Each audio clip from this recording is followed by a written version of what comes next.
always fairly busy doing this presentation all over the region. I always tell people that I really started all of this when I was at Governor State University. And I helped to start Governor State 51 years ago. And I was 12 years old.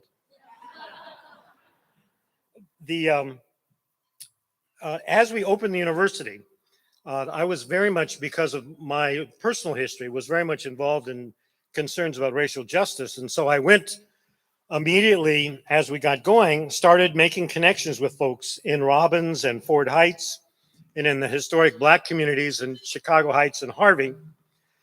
As I was talking with folks in Black communities, every once in a while, someone would mention the Underground Railroad. And my sense, and in a way, some of Dr. Green's comments point in this direction, most of us are very familiar with the Underground Railroad in the East, with Harriet Tubman and Frederick Douglass and William Still and these remarkable activities. What's this about the Underground Railroad here? And so I started to dig. And about 25 years ago, I got pretty serious about the digging. And what I'm going to share with you is a kind of a very survey look at some of the concerns with the Underground Railroad that was very much in operation here in Northeastern Illinois. And you'll notice the title, Freedom Seekers and the Underground Railroad. Fundamental thing I want you to remember, first of all, we are changing history, okay? First of all, the Underground Railroad wasn't created and then all these people were helped. No, that's a kind of an old, some would say racist kind of perception. What was going on was that a remarkable set of ordinary people doing extraordinary things, people that decided to seize their own freedom. I've got a dear friend who says we should be talking about freedom seizers rather than freedom seekers, but seizing's a hard word to say.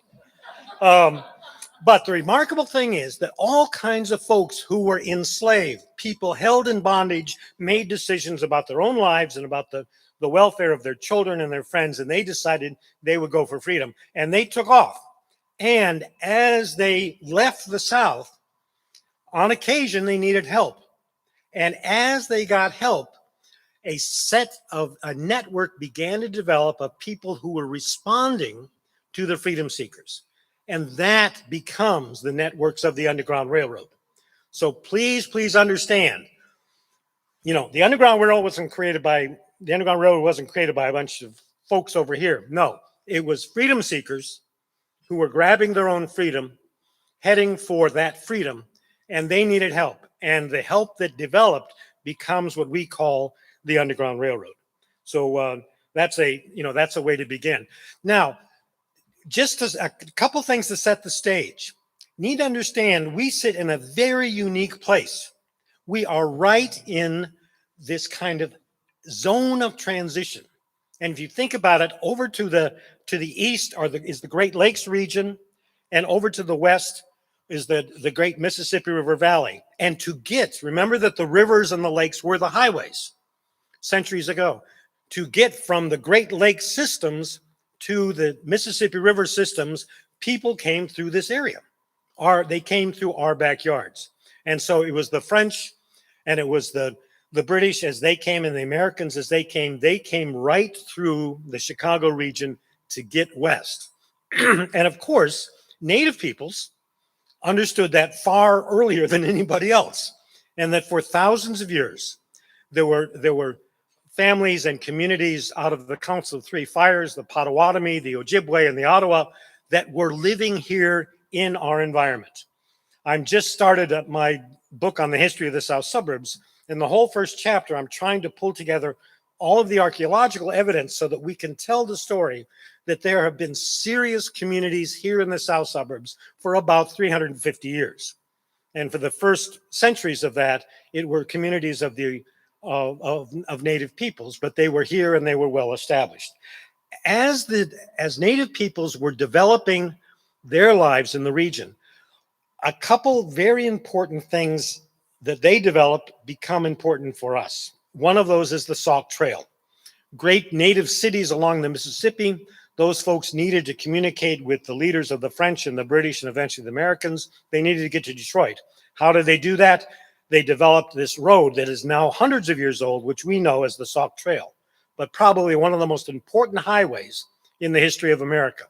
In addition, in 1824, the federal government wanted to connect Detroit and Chicago, and so it followed the Sauk Trail and then created the Detroit to Chicago Road as a way of hooking this all together.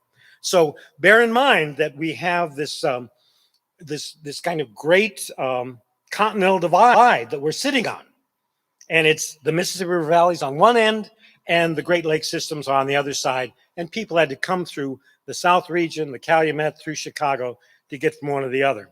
Now, people coming from the east traveled either by water and came down through Lake Michigan. I'm there. Okay, there. So there were people that traveled on the lakes, and there were also people that came overland. By the way, there were these huge swamp areas around the Kankakee, and so everybody was forced into this 20-mile corridor. And of course, we're sitting right now in the middle of that corridor, right here. And when people started going for their freedom to get to Canada to be free, the direction reversed. And so a lot of activity comes through our particular region because of this squeeze point. There's a 20-mile corridor, and people moving west had to get to that corridor, and then people coming up the Mississippi River Valley for their freedom went the other direction. So, kind of number one, get a sense of the geography. Now, the second preliminary thing I want to talk about is to remember the conditions of slavery, that stuff that we simply can't get our hands on. We cannot imagine what it means for a human being to own another human being. This is a part of our history that is really ragged, that is really serious, and that I think we just can't get handles on. But we need to recognize how incredibly powerful that was, of people being captured in Africa, brought to the coast, sold to Europeans, the incredible Middle Passage. 12 million Africans were brought across the Atlantic Ocean. Of those, 400,000 came to what we know as the United States. And so the African-American population we have today are really the descendants of those 400,000 people that came here in chains. And of course, this just phenomenon of people treating other people as property. When I'm doing my research prior to 1850, I'm not looking at census data, I'm looking at property records. And it's there with the horses and the cattle and the pigs, and I find the slaves, and if I'm lucky, I find their names. This is really, really serious stuff. And it's very difficult for us to get our hands on it. It's very difficult for us to comprehend the kind of amazing conditions and deprivation and death that people had to experience. So bear that in mind. We're in this great zone of transition. And number two, we are talking about something that grows out of this terrible thing called slavery. And so what happened? It was the development of a thing called the Underground Railroad, or the Liberty Line. As people were coming to the north, they found help, and eventually those networks were called the Underground Railroad. I can't do that. In about 1833, there were a couple fugitives that had escaped out of Kentucky, got over the Ohio River into Ohio.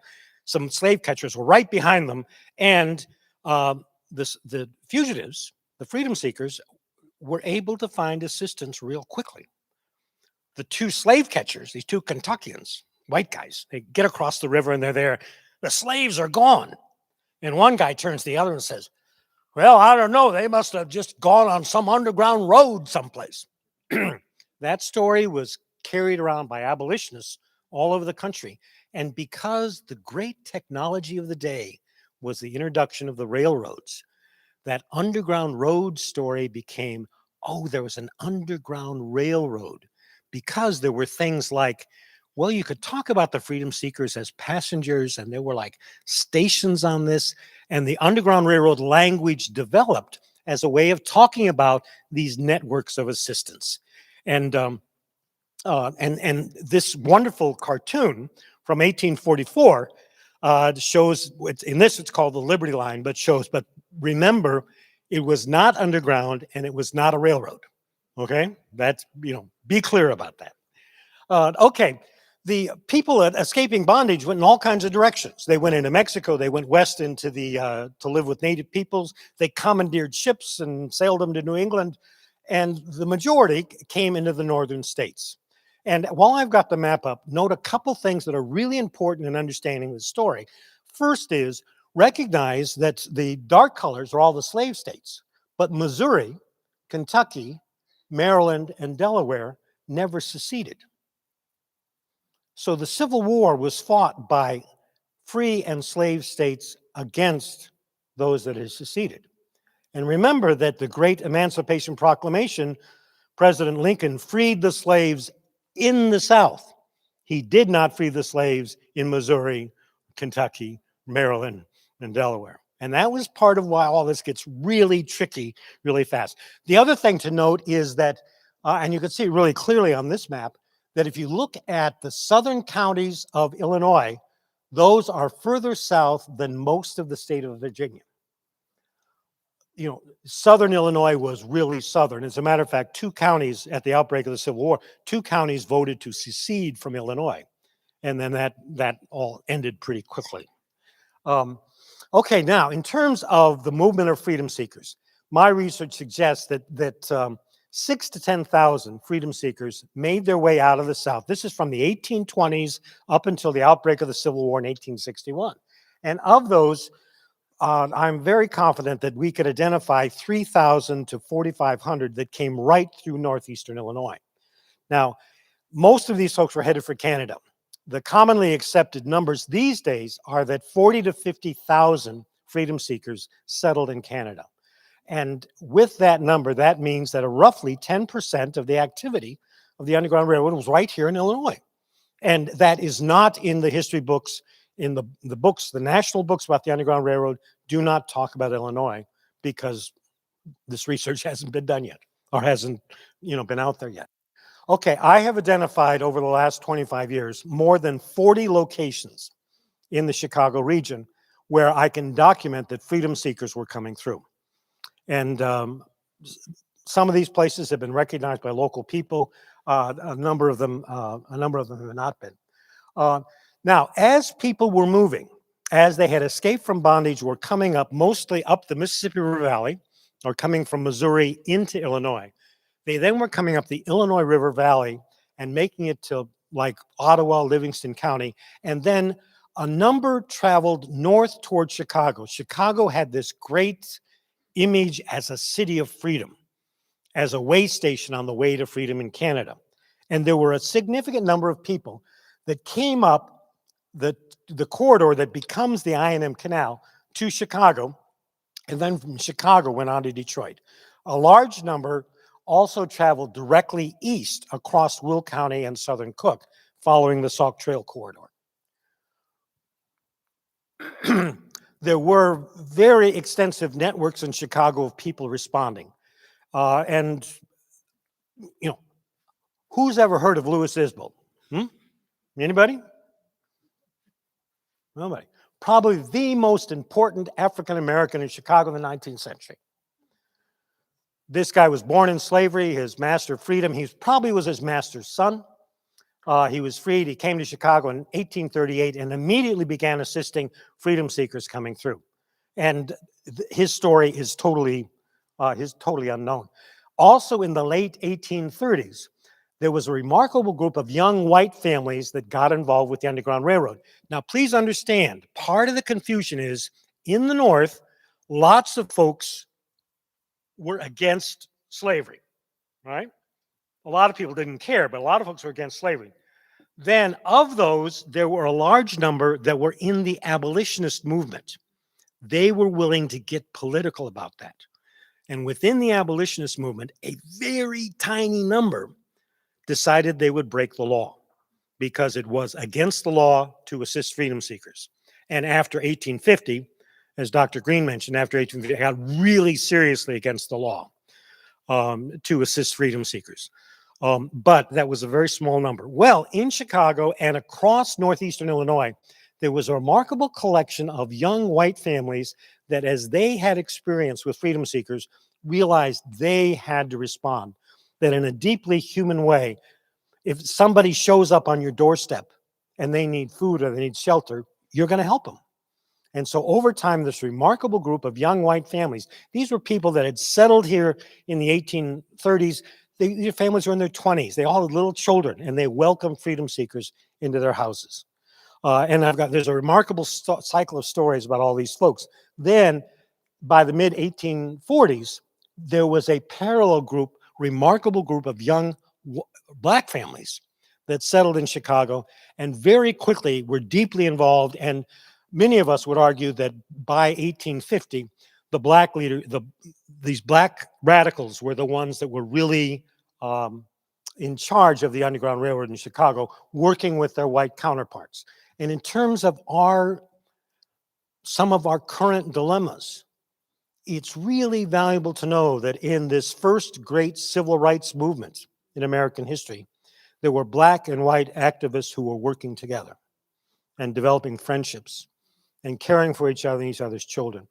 And if you look at the funerals of these white leaders and black leaders in the 1870s, 1880s, and their pallbearers are white and black.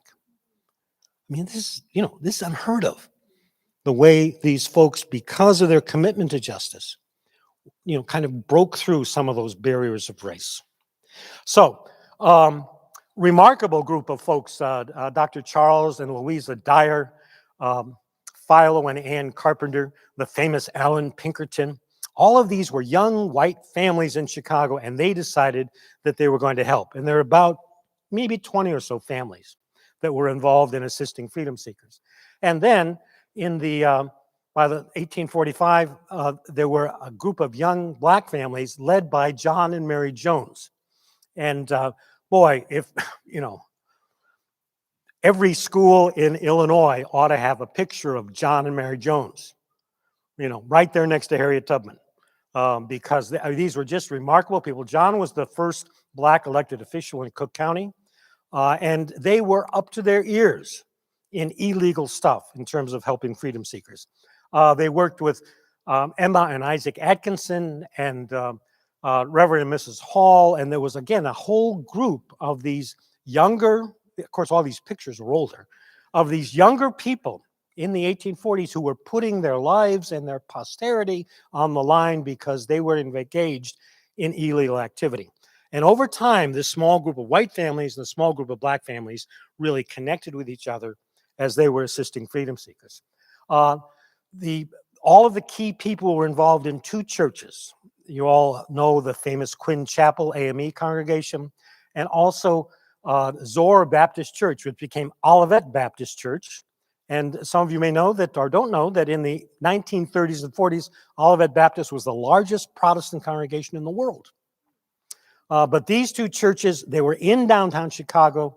They were very much a part of providing assistance for the underground. However, although things were somewhat safe in Northern Illinois and in Chicago, it was important to make tracks for Canada.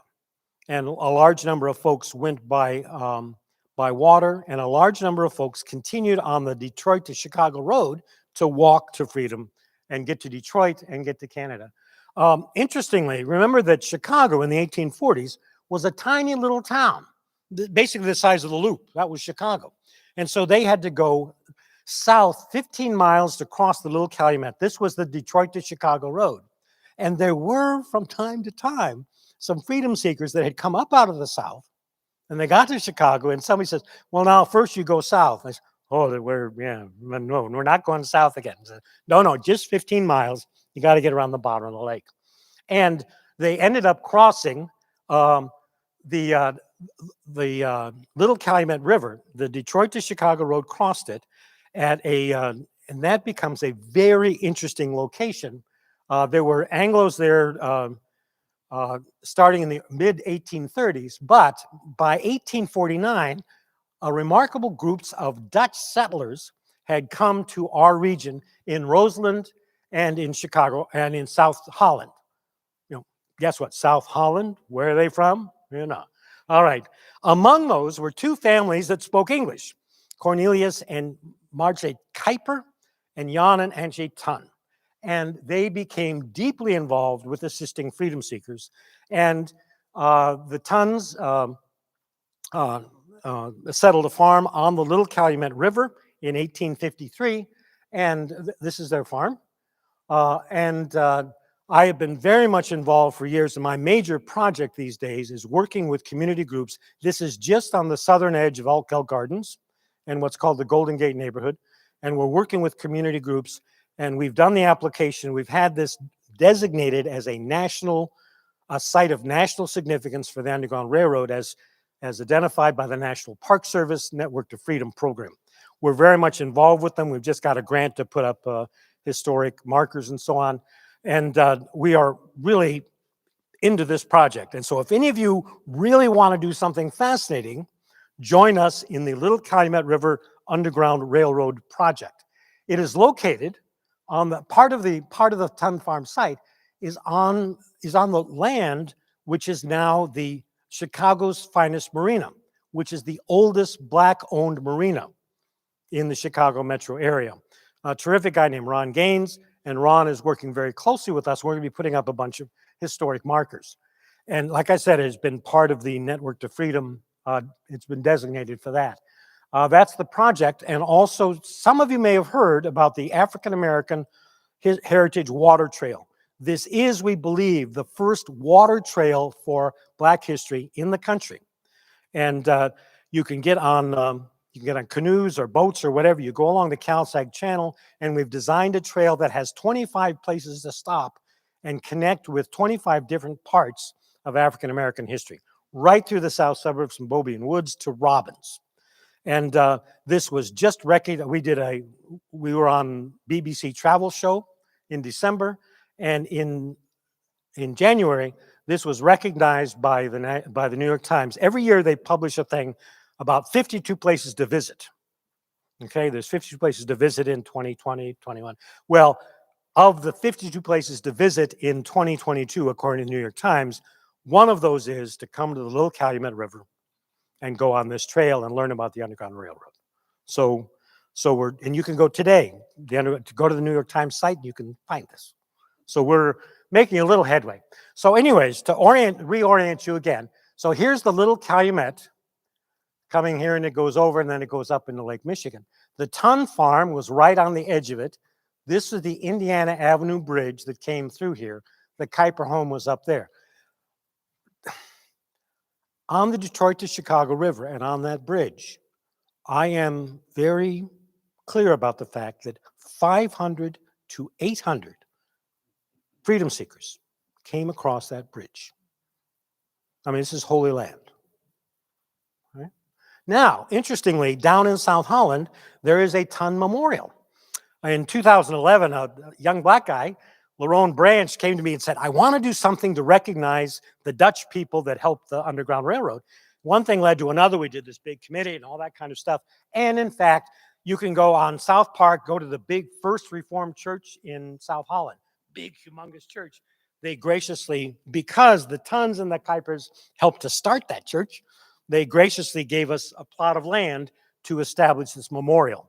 And Lerone is he's really a cool young man. Okay, now, for those of you that travel to the city, when you cross on the Metro line, when you cross the Cal-Sag Channel, okay, this is part of your homework.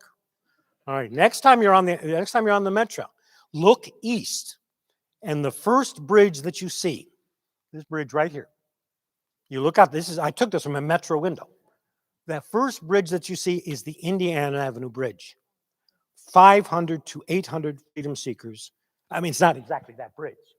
It was 4 generations of the bridge ago. But 500 to 800 freedom seekers came across that bridge. All right. Now, the other corridor, how's my time? I'm okay? Where am I? 15, 20 minutes? 5 minutes to go? Oh, okay. I'm 25 minutes. All right. Generally, there's a clock And there's no clock here. So I will, okay, all right, 5-10 minutes. Okay, good, I will speed along. So this great Sauk Trail corridor, and we're talking about the Sauk Trail, you know, which is north, whatever, where is north? You know, it's, there we go. Okay, just, you know, 2 miles from here is the Sauk Trail. And again, my research suggests that in excess of 500 freedom seekers walked along on the Sauk Trail, coming right through our neighborhoods. And it was as I'd indicated, it was a native trail that was hundreds of years old. This is the only picture we have. This is from 1921 of the trail itself, but you can see the kind of the indentation. If you can imagine, for hundreds of years, native peoples with their horses and their families walking back and forth to Detroit or other places. You know, the Sauk Trail is, you know, after the river highways, the Sauk Trail is the great kind of transportation line for all of us. And the Sauk Trail comes right across the bottom of the south suburbs, from Park Forest, Sauk Village, and all that. Up here is the Chicago Road, crossing the Little Calumet River. There also were underground, I've got some interesting stories, and I got a story for everything, but we're not going to get to all of those. But there's an interesting story about a underground railroad site in Robbins, in Morgan Park on the south side of the city, in Robbins, and in Lansing.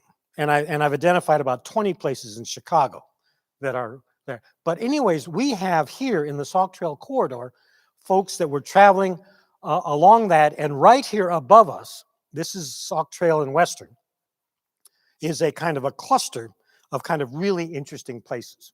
So if you go over to Joliet and the western side of the county, as you're coming on the Sauk Trail, and some of you may remember this, this was the Lincoln Hotel in New Lenox. It was on the south side of the road, and some developers tore it down in the middle of the night after promising to save it. But it was the Havens farm and the Haven family were part of the network of support. The developers were good enough to give the Historical Society some of the bricks so they could build a memorial to all of that. Also in Joliet, in Homer Township, in Mokina, we have documentation of families that were involved with the Underground Railroad.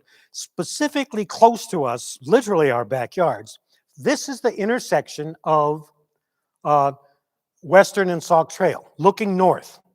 Okay, you got me? All right, that was the location of the Batchelder farm. And the Batchelders were involved directly in assisting freedom seekers coming along on the Sauk Trail. And then, if you go from Western Avenue, continue east on the Sauk Trail, you cross Little Thorn Creek, and you are traveling on the Sauk Trail. Thorn Creek is right down here. And up on the left is the site of the home of John and Sabra McCoy, an absolutely remarkable family. We know that we have very good evidence that they helped at least 80 to 100 freedom seekers on their way across. They were just a remarkable family. And I've got a couple students who I hope maybe this should be a site on the national list. And I've got a couple students from here that we're working on it. We'll see whether they'll get to it or not.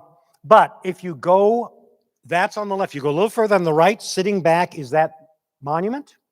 That was a pioneer and Indian campground that was established by the McCoys. The McCoys had unique relationships with the native peoples that would travel back and forth on the Sauk Trail, and then they were very helpful to pioneers going west, and they were deliberately helpful to freedom seekers that were going east on the Sauk Trail. And this is, of course, you can all see the home site, right? This is on the north side of the Sauk Trail, and if you look right there, you can see a kind of shelf of land. And I'll tell you, with the snow, it's really obvious. So homework number 2 is you drive east on Sauk Trail and you look, after you cross Thorn Creek, you look to the left and you will see that shelf of land. That is the home, and there were in excess of 100 freedom seekers stayed in that property. You know, this is about as close as we can get. Okay, at the corner of Sauk Trail and Dixie Highway was the Browns' home and tavern, and we're pretty sure that they were of assistance. They were in the right church and the right politics. In Crete, you recognize this old antique shop that's in the middle of downtown Crete? That was built in 1853 by the Crete Congregational Church that in 1839 organized over in Beebe's Grove, which is, you know where the Coles is on 394? All right? That was the Cushing, that was the farm of Samuel and Elizabeth Cushing. And there were a bunch of radicals that all lived right there, and they helped a lot of folks. And I've got some great stories about Sam Cushing, who was just a real meddler and troublemaker and just really interesting character. But anyways, those folks gathered together with some other congregations. They built this church in 1853. In 1842, this was one of the first congregations in Illinois to issue a resolution condemning slavery, right here. And we have also arranged done the application so that the church and the adjacent cemetery, and there's a headstone for Samuel and Elizabeth Cushing, and a bunch of these radicals are buried in this cemetery, and that's also on the national list of historic places. Okay, now one or two other things. There used to be a house, this burned down in Ford Heights, that might have been a place, but we're not sure. And also, there's another whole cycle of stories having to do with Northwest Indiana, and I've researched and I've got a lot of information where all those arrows point, though we know that there was significant assistance provided for folks crossing into Northwest Indiana. Now, the final thing I want to say is that the power of all this is the journeys, that freedom seeker stories are journey stories. Remarkable people that seized their freedom and headed north. They got into northern Illinois, and various folks assisted them on their way, and the issue was how to get to Canada. And so, I'd like to remember a couple of things. That remember that it's the power of the freedom seekers moving through the territory that's important. That in Chicago, it was black and white leadership working together that supported this activity. And I have 40 or 50 stories about individual freedom seekers who made their way. Probably the most powerful story is the story of Carolyn Quarles. And I could spend a whole 45 minutes on that, but I'll just finish with telling you about Caroline. Caroline was enslaved in St. Louis, Missouri, as she was the daughter of her master's son and a slave woman. And evidently, it appears to me that when he was 28 years old, young Robert Quarles Jr. decided that just before he got married, he might as well rape some of the slaves. And a young girl, 17 years old, named Maria, he had his way, and Caroline was born. She grew up in this household. Long black hair, pale skin, freckles, blue eyes. She grew up as a slave in the household with her free cousins. And when she was 16 years old in 1843, she decided she'd had enough of that, and she was going to go for her freedom. And she also understood not only that she wanted to be free, but also as a beautiful young girl enslaved at 16, the chances of her being kidnapped and taken to New Orleans to a fancy house were pretty strong. So she decided to go for her freedom. She went down to the docks, conned her way into buying a ticket on a riverboat, made it to Galena. She gets off the boat, and the slave catchers already know about her, and they're chasing her. She gets off the boat. There's one black guy living in Galena, and he comes up, he says, "You're passing. You can't do this. You're in danger. Come on." He puts her on the first stage out of town, which takes to Milwaukee. And she ends up 3 weeks in Milwaukee. She was the first fugitive that Milwaukee abolitionists had ever seen, and they had to figure out what to do. And so, if you will, they invented the Underground Railroad in Milwaukee to respond to Caroline. And one day, the slave catchers were hot on her heels. One day, the slave catchers were coming down the street. She was in a house. They took Caroline. They dumped her in a big pickle barrel on the front porch that was empty. And she spent the day in this pickle barrel while the slave catchers were walking around the small town of Milwaukee. So eventually, they got out of Milwaukee. One of them became her escort. They went by buggy, and they came down around. They were headed for Detroit. and they came down through Dundee and Elgin, Naperville, Lockport, Homer Township, and they came right across the Sauk Trail to Crete. And they ended up spending a day and a half with the people that lived across the street from the Cushings. So this remarkable person, was where the Coles is now. She was right there. A really brilliant person. She ended up then going on safely to Canada. A couple years later, married a fellow who had escaped from slavery in Kentucky. They had 6 children, and now their descendants are living around the Detroit region on both the Canada and America side.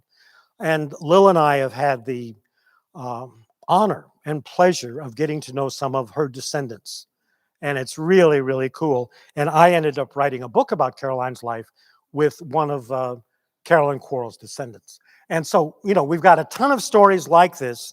And I just wanted to, open up all of that to you and remind you that the power of all this is that a remarkable group of ordinary people did extraordinary things, So that was a very rapid visit through all of this history. In addition, we're delighted that also we've invited Janet Muchnik, who is a graduate. Janet actually was a student of mine years ago. And Janet has had a remarkable career serving municipalities across the South region. And Janet, if you could come up, and you have some Park Forest stories to tell.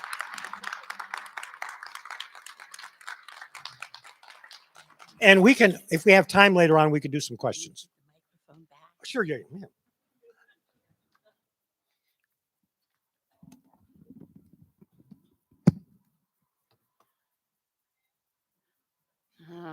You think it's intimidating following Larry.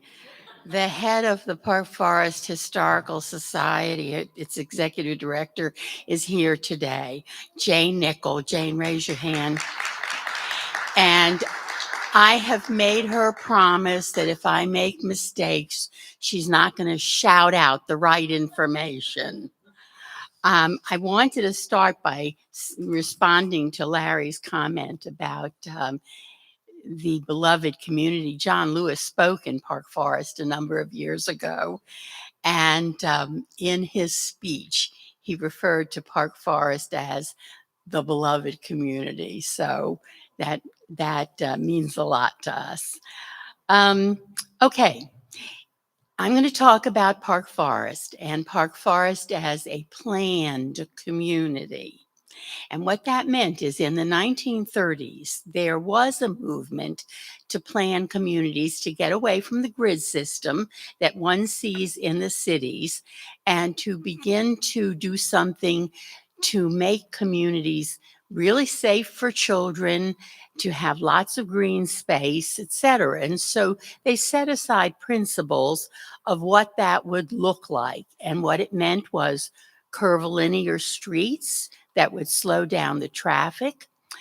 To get huge amounts of park space, there would be smaller lots for the houses to be on, but there would be then lots and lots of wonderful parks. There would be neighborhood schools, and there would be a shopping center right in the middle. There were 4 actually planned. 3 got built. And if you ever go to Washington, D.C., there is one right near Washington called Greenbelt, Maryland, which was very close to where I grew up. And if you go to Greenbelt, you will imagine that you are in Park Forest. It looks a lot like Park Forest. Park Forest was built by a group of people called American Community Builders.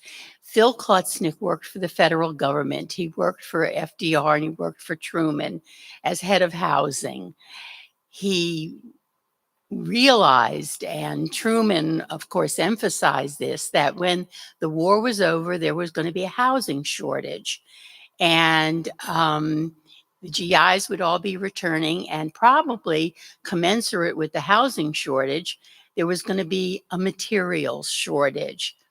And so Phil left the federal government, formed this company, and decided where to buy land. And he looked in several places in the Chicagoland region and decided to come south. And he was able to assemble a big parcel of land south that included the Sauk Trail that Larry is talking about. And the funny thing is, I just went back and reread parts of the book that tells this wonderful history of Park Forest called America's Original GI Town. And I came to a paragraph about the role of Park Forest on the Underground Railroad. And I said, Larry's been here.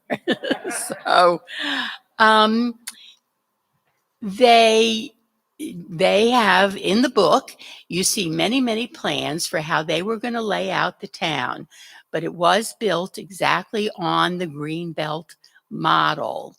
They started construction in 1938. They broke ground, and Phil and his wife were going to be the first people to move in. The first houses were the ones, if you're coming down Western Avenue, you see them. They look, they're multifamily housing, but attached as townhouses. And Phil and his wife were going to move into the first unit, but Ethel decided to have her baby then. And so Ross and Leona DeLue insist that even though the book says there were 3 families that moved in first, Ross and Leona say that they were actually the first ones who moved into Park Forest. The remarkable thing about Park Forest was that after about a year, the developers had a meeting, and everybody knew it as the tent meeting, where they called the people in the town together and said to them, I think you guys ought to govern yourself. I think you need to incorporate and become a town on your own. Now, this was very unusual because the Levitt towns at the time, the other communities that were built at the time, the developer wanted to hold on to the reins because obviously you do not want all these people voting on what's going to happen in the community. You're going to lose power. But the people in town voted. And of course, it was a very small population. So the vote was something like 90-2 to incorporate and become a community. And they did. They formed self-government. And interestingly, also, they incorporated as a village with a village form of government. And very quickly decided to have a village manager form of government. So Park Forest village manager form of government came with a very early vote of the people and has remained as a village manager form of government. I'm just going to mention that in the beginning, I've talked to people who were involved with real estate in Park Forest in the early years, and they said that they had a waiting list. All the units were rental in the beginning, and they had a waiting list. And the waiting list, you were first on the waiting list if you've been in the military, if you had served, and if you had children. Second on the waiting list, if you'd been in the military and didn't have a family yet. Third, if you hadn't been in the military but had a family, you would be third on the waiting list.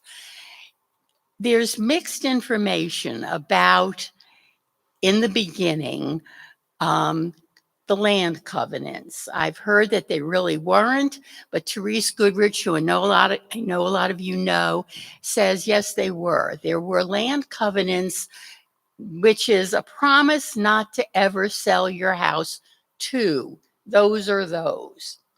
Most communities, when my father was looking for a house at the same time in the Maryland, Washington, Virginia area, it took him a whole year because the rental units wouldn't sell if you wouldn't rent to you if you had children. And the units that were for sale were covenanted against Jews and Blacks. Park Forest, I'm not positive, was it or wasn't it covenanted against Blacks? It certainly wasn't covenanted against Jews because several of the builders, of the developers, were Jewish. And so they were certainly not going to. But Therese Goodrich says that when she got her unit, it did have a covenant and she signed it in protest. And she said many of the people she knew signed it in protest. There are two stories that I think that are very interesting about Park Forest, and one is the shopping center in Greenbelt, Maryland, and in the other Greenbelt towns, and I think one's in Wisconsin, one's in Ohio, and the one in Maryland. The shopping center was in the middle of town.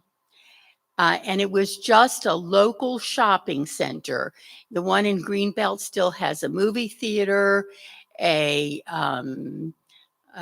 grocery store, and several other little stores, I think a shoe store, and the post office was often placed right there. In Park Forest, when it was also built in the center of town. And Phil Klutznick, who later went on to do Old Orchard, Oak Brook, and then, of course, Water Tower Place, he decided that it was not going to be just a little local shopping center. He brought in Marshall Fields, and then several years later, I think 15 years later, they brought in Sears. And the design that he had was then replicated in other shopping centers around the country. And that is, if you think about it, the big anchors are at the extremes, and you have to walk from one of the big anchor stores to the other and pass all the little stores. So that was how Park Forest was designed. Unfortunately, Park Forest was probably responsible for the death of downtown Chicago Heights. And another one of his shopping centers, River Oaks, was probably responsible for the beginning of the death of the Park Forest Shopping Center. But Park Forest is coping with that by taking ownership of many of the buildings, and the anchor buildings have been ripped down. But it probably was the first regional shopping center in the United States of America. The Historical Society, the Park Forest Historical Society, has a wonderful collection of oral histories. They're written, and the one that Phil Klutznick did, they turned into a video. And in the oral history, Phil talks about the fact that if he'd really thought about it and he wanted it to be regional, he should have had it not buried in the middle of town. He should have had it up on a highway. But I think things being what they are and people always wanting the newest and the latest, the shopping center was destined to die, and Park Forest has turned it into as close to a local downtown as it has been able to do. It's been a slow project, but it is happening. There's more and more leasing going on. Okay, I want to talk about one other thing. So in the beginning, whether it was written or not, and I'm not positive, Park Forest was all white. And it was all white for about 10 years till that would be 1950, the late 1950s. And apparently there was an incident in Park Forest where somebody African American went to a bar in the village and was refused service. And thank God it outraged the trust. They established a Human Relations Commission and wrote a Human Relations Ordinance and started preparing to integrate the village. Harry Tashima, who was a resident of Park Forest, went out and worked to get the very first family to move into Park Forest. And he was successful at doing that, and other families followed. When it was the 50th anniversary of the village of Park Forest, the Black families in the village were, of course, then only there for 40 years, but they decided that they also were going to host a celebration. And so several of the women who were organizing the celebration, which was going to involve a display in Freedom Hall, made by the families themselves about their families. And there were going to be a series of panel discussions. And one of the panelists in these discussions was Lenny Robinson, who was one of the very earliest people in Black people in Park Forest, he and his family. And he reported at his panel discussion that the women who were organizing it went to Village Hall to research the history of the integration of Park Forest. And he said they came back outraged when they discovered that there had been a list of every single Black family as they moved into Park Forest. Their address and the names of the family were all recorded, and the women were furious. And Lenny said that when he moved into Park Forest, there was a police officer assigned to sit outside his home.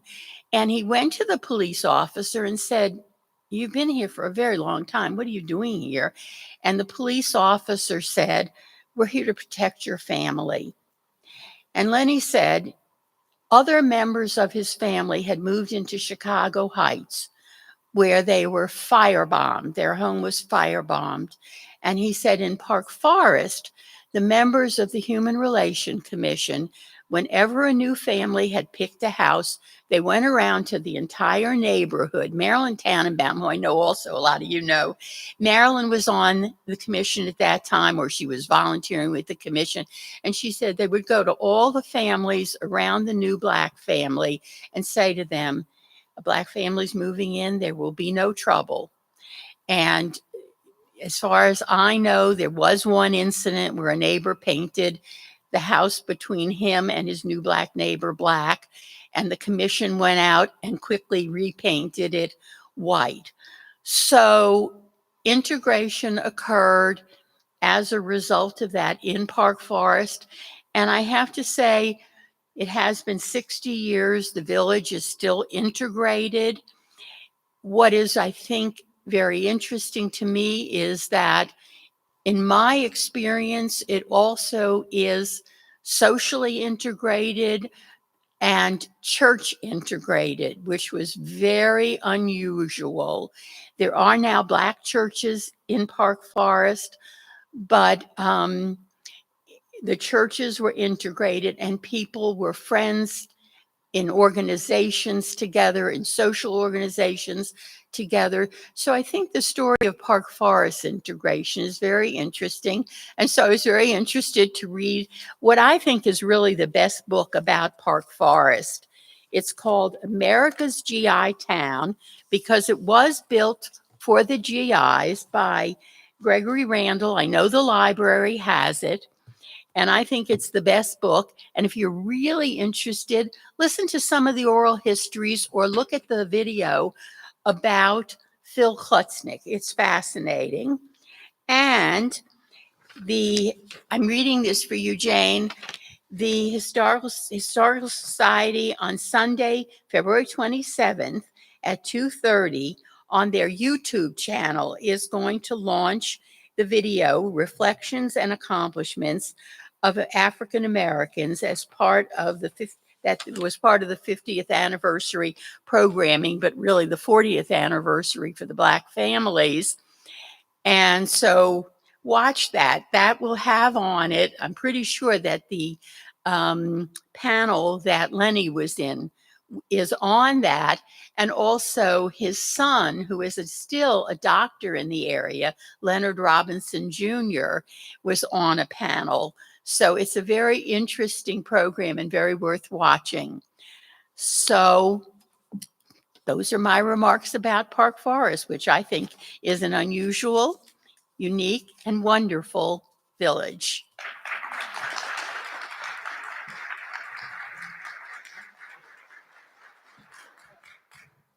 Do we have a couple minutes for some questions for Janet or for me? Okay, just a couple. Any pressing question? Yes, Jane. This is our famous Park Forest history person. Is this on Yes. already? Yep. Okay. I just wanted to correct that. Well, you just accidentally said 1938.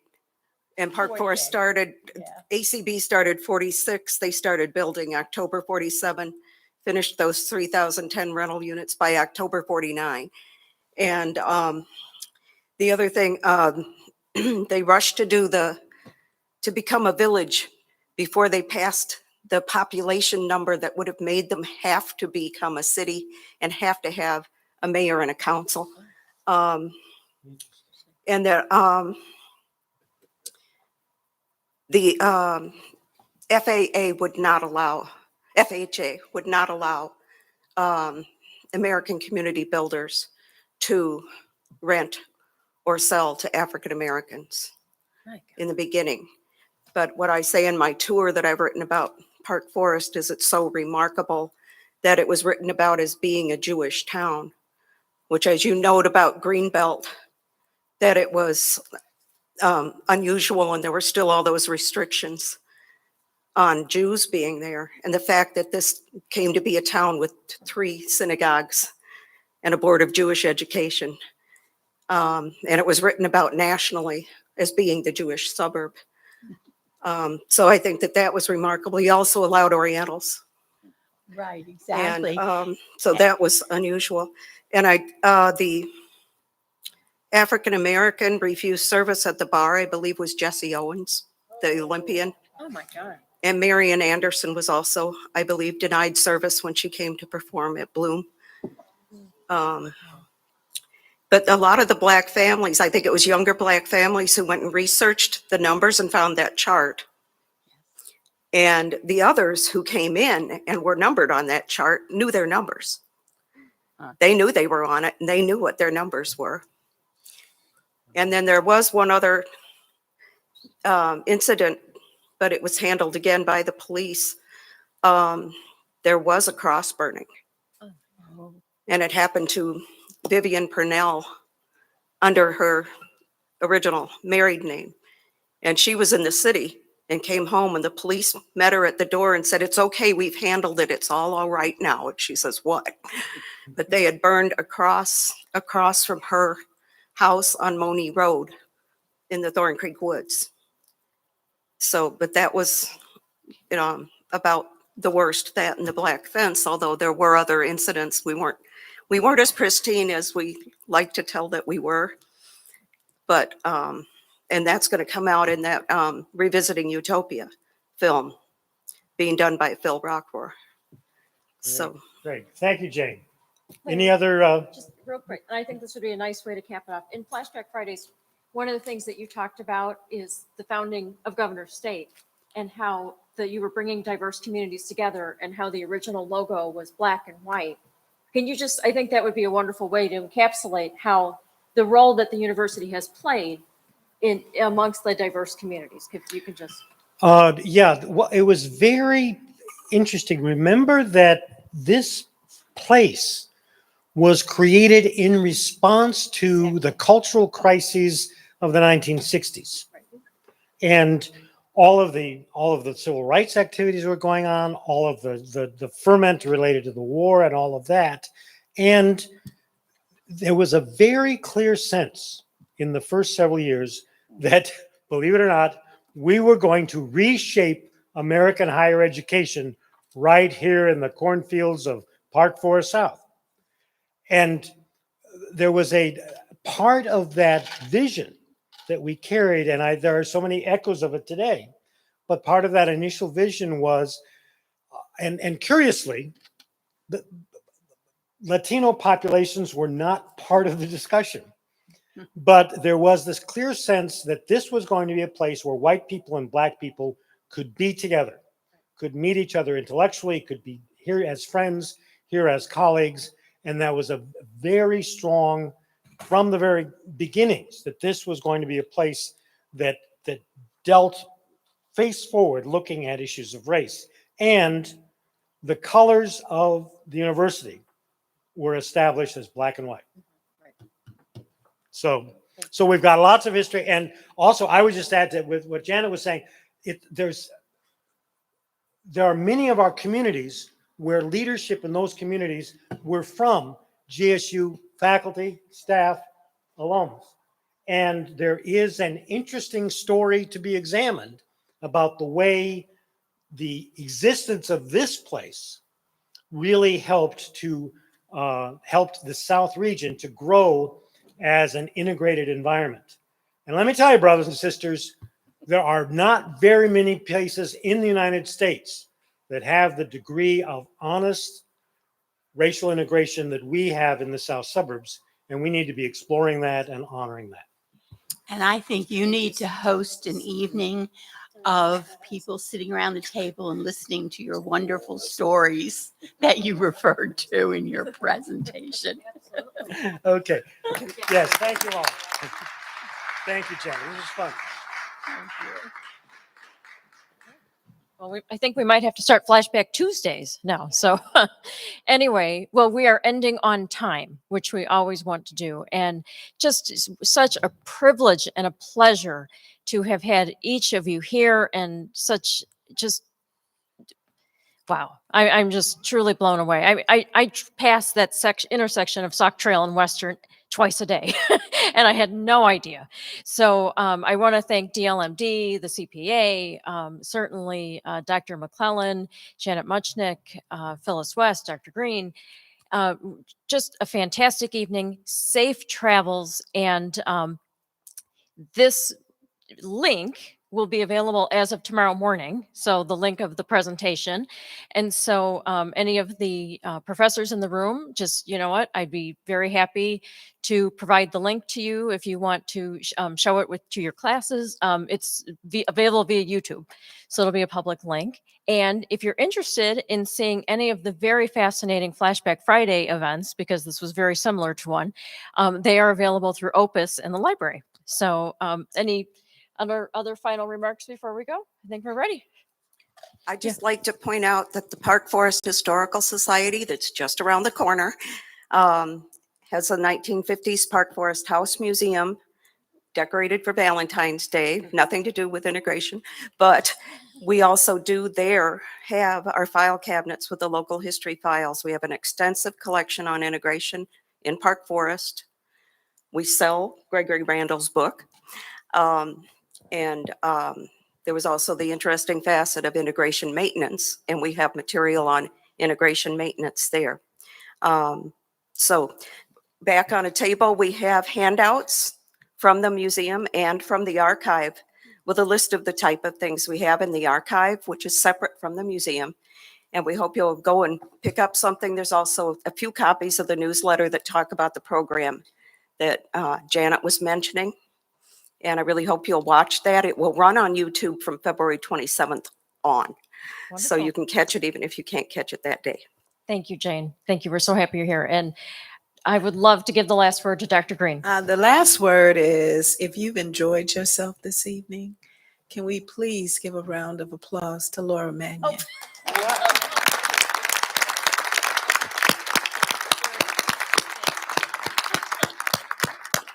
We look forward to having you at our next event. More to come, because this was fabulous. Thank you. Thank you. Thank you.